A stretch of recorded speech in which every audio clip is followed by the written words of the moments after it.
Ayan guys, pag nanonood yung nanay ko ng TV, nakaano yan, naka-sunglasses.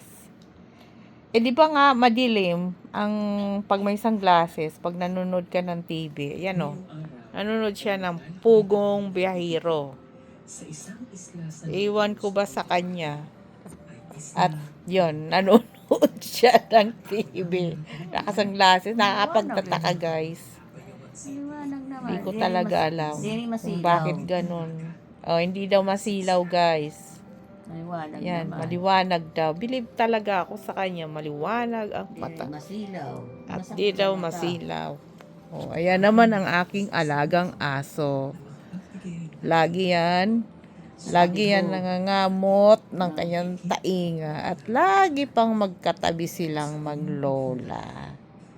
Ayan, di ba? Ang nanay kong nagbabakasyon sa Manila at ang kanyang gusto ay umuwi na para mag-alaga ng baboy, kalabaw. Yan ang namimiss niya sa probinsya.